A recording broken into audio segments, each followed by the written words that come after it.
External Affairs Minister, he spoke to the Foreign Minister of Indonesia some time back. The two leaders exchanged perspectives on the West Asia conflict. They also discussed issues of bilateral importance and cooperation. Coming to our community in the GCC countries and the West Asia region, our mission, as I had said in my press briefing a little while ago, as also yesterday here, our mission continues to be in close touch with them and is helping them with information regarding commercial flight options and other needs that they may have at this point in time.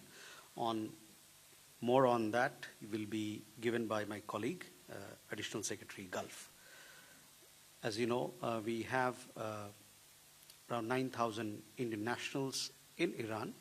We also have several Indian students who are part of our community there. The embassy in Tehran is helping Indian nationals to leave Iran who want to leave the country via Armenia and Azerbaijan, availing the commercial flight options that are available from these two countries. Our embassy in Tehran is helping Indian nationals with visa facilitation as also international land border crossings. Several of our nationals have taken advantage of this option and have come back to India. We urge other Indian nationals who wish to leave Iran to take advantage of this handholding that is being done by the embassy, and our embassy has also issued an advisory in this regard. To update you, our colleague from the Ministry of Shipping has already updated you with the casualties in this ongoing conflict. Let me add a little more to that. As he said, that we've lost so far 3 Indian nationals, and the 4th Indian national is missing. All these 4 nationals were part of crew on board merchant ships plying in the area.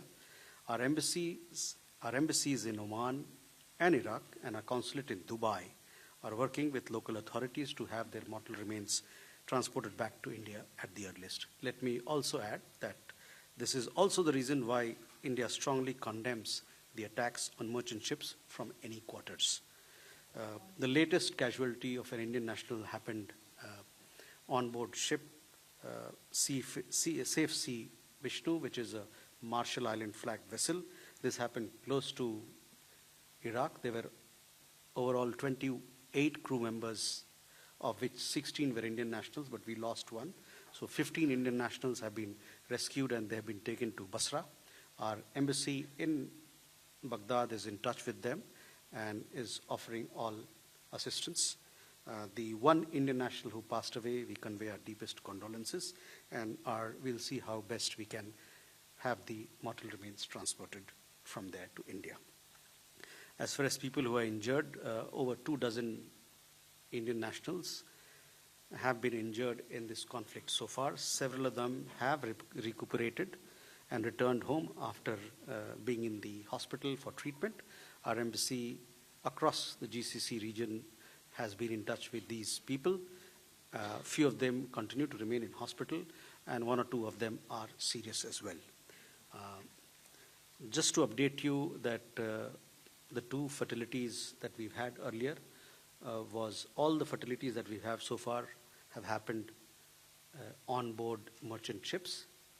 I just gave you the details about Safe Sea Vishnu.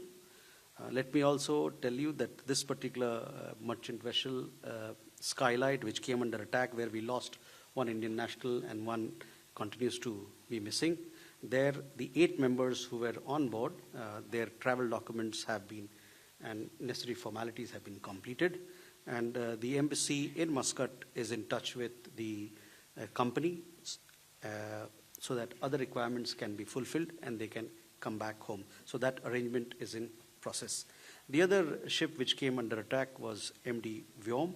There we lost 1 Indian national, and 16 of them, there were 17 in total Indian nationals, 16 of them have since they have returned back home.